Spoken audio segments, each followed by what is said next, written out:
How's it going, everyone? We're back today with our Friday the 13th part 5, a new beginning here review.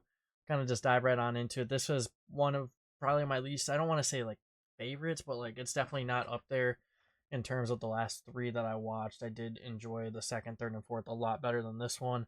I will give this a little bit of a slight edge over the first one just due to the pacing of the movie. I thought it was a little bit better than the first one. I have nothing against the first movie at all outside of the pacing within it, and the fact that we don't see Jason in that movie. So I kind of just ended up ranking this above that movie due to the fact that the pacing, in my opinion, is a lot better in this. And in movies like these slashers, I feel like pacing is a big key factor in it, and I really like the pacing in this a lot better than the first one. But the reason it's so low is because I really just didn't care for the story as much. I understand why they took the approach they did, with giving um Tommy, like, that PTSD of the events that happened in the first one, or not in the first one, in the prior movie there in the fourth one. And it makes sense on why they jumped out a few years and did it while he was older and kind of, getting those flashbacks or moments where he wouldn't sleep or he just like snap and lash out at people. It made sense. I just didn't like how quiet the character was throughout the entire movie, and at times I just feel like his role didn't fit as well within the movie. I really liked what Jason did within it with like how he just kept going about how he was in other movies, but he kind of like took a step up in like some of the kills within this movie. The bathroom porn and potty one was kind of cool. The ones in the woods were, obviously like good ones.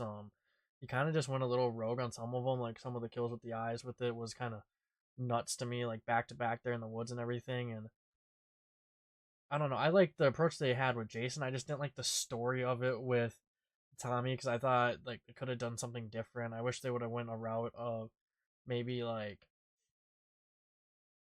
I don't know, making it a point to have Tommy like finish Jason or whatever after like knowing he was back alive. Or I guess he didn't necessarily like no, but you know what I'm saying. Like I wish they would have just taken a little bit of a better approach at it, because this movie overall was okay. Like I did like the second, third, and fourth better than it. Um, you can make an argument for maybe it being a little bit better than the second movie, I guess, but or not the yeah. Well, actually, I don't know. For in my eyes, I don't think you can make an argument for it, but so far all the movies are pretty close, and it's hard for me to judge fully on it, but um I did enjoy, like I said, the whole Jason aspect of it in this movie. I just didn't understand. Like, I mean, I understood the story, but like, I know I'm going on the same rant about it. It just didn't fit the movie that well. He needed to be more upbeat and more involved and, maybe hunting down Jason a little bit. Like when he wanders off at one point after snapping on the guy on the bike. I wish he would have, I guess, encountered Jason a little sooner, because I guess he didn't know he was like fully alive until then. But yeah, we saw a few opening kills within this movie that were unexpected, like the guy chopping the wood at the I guess clinic, you can say he's at, or safe house, I guess. I don't know what you'd really call it, but foster home, whatever it might be. But other than that, it was just kind of I don't know. I just didn't really care for the story. That's all I can really say, and I hate to repeat it, but the story and flow of the movie was just kind of boring, I guess. I think if Tommy's character ended up talking a little bit more, it would have been a little more interesting overall for me personally.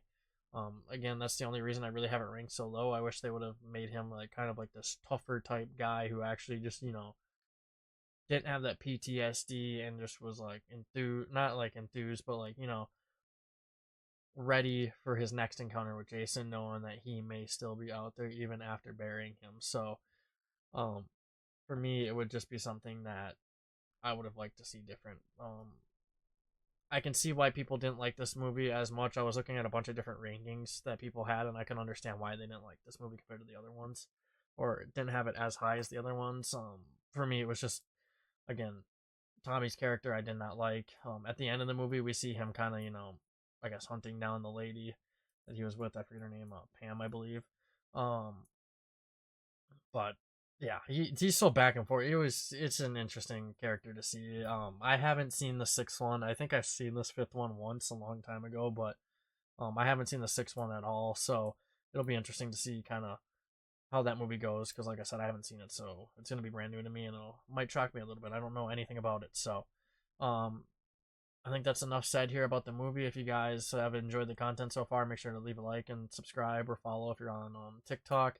If you guys want to help me out by snagging a few movies off the Amazon wish list, it's linked in my YouTube bio. It won't be on TikTok till I hit 1,000 followers. Hopefully that'll be soon because I would love that. But not to mooch, but anything helps, and I got a budget set aside for it. But Sinister Horror Time on both YouTube and TikTok, and we'll see you guys next time.